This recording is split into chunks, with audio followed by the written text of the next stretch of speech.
They say on this day Shiva started this dance of creation and destruction. So this is the day we say we must celebrate because Shiva has set the world into motion, the universe into motion. This is one reason. Some say no. On this day Shiva got married to Parvati. So whatever the reason, that background is just purely iconographic. The important thing is, why do we celebrate Mahashivratri? What is the significance of Shiva? That's what I want to talk about. You see, we have many gods, and one of the most powerful one is Shiva. And the reason why many people relate to Shiva is as follows. Shiva comes with this particular imagery. One is called Yogi Raj. Means you see Shiva sitting in meditation, cross-legged, eyes closed, and deep within himself. This is one of the wonderful ideas that Hindus have developed. The resolution to the human condition is looking inward to see what is our true nature. And Shiva, in a way, reflects this idea of looking inward to see what is our true nature. This is one of the imagery of being connected with Shiva. It's called Yogi Raj. The other one is called Nataraj. Now, this is a very interesting symbol. In the symbol of Nataraj, this means Lord of the Dance. You heard this word, Lord of the Dance. That's what it literally means, Nataraj. Now, this idea is very interesting because it says the creation that we are so sure about in the front of us is not a linear creation going from minus infinity to plus infinity. It says, creation is cyclic. This is a central feature of Hinduism. We say life and death are cyclic, and creation and destruction are also cyclic for the whole universe. These are called kalpa. Now, the idea of Shiva doing this Nataraj is to say beginning of the cosmic dance. Now, this idea is so endearing that the scientists at CERN laboratory, where they do all this hadron, collider and so on in Switzerland. So the idea of Nataraj is this. You see here Shiva with 4 arms. In one arm is holding a drum. Drum means beating, creating a vibration. The universe, according to modern physics, is a vibration that kind of sets the whole creation into being. If you have something stirring up. So idea of Shiva with a drum is starting creation. On the other hand, Shiva is shown, I am the destroyer of the creation.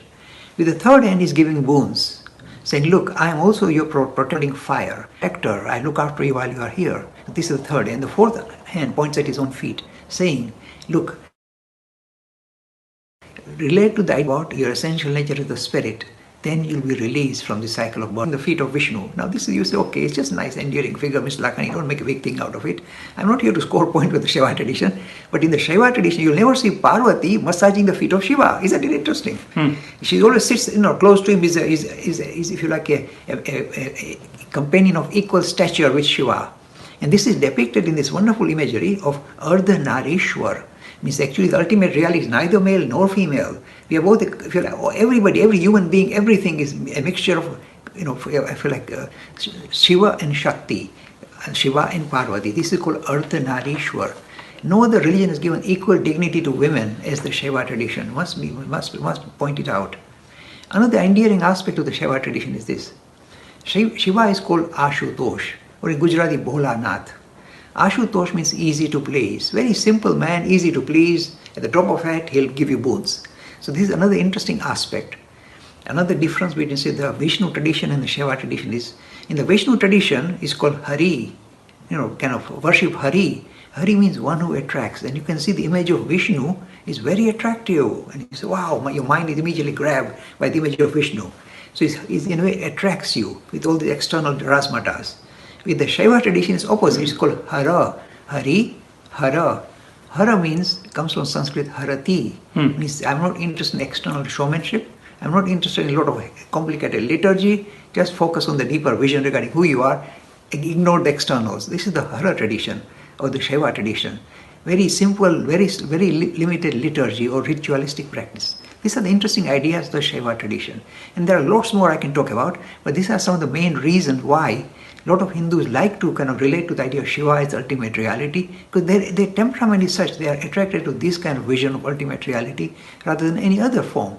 Not that one is right, the other is wrong. It's simply we allow for this variation in a very natural, organic manner. So if you are interested in Vishnu or Ram or Krishna, perfectly fine. If you don't know, I prefer Vishnu or Shiva, that's fine. No, I prefer Shakti. That is fine too.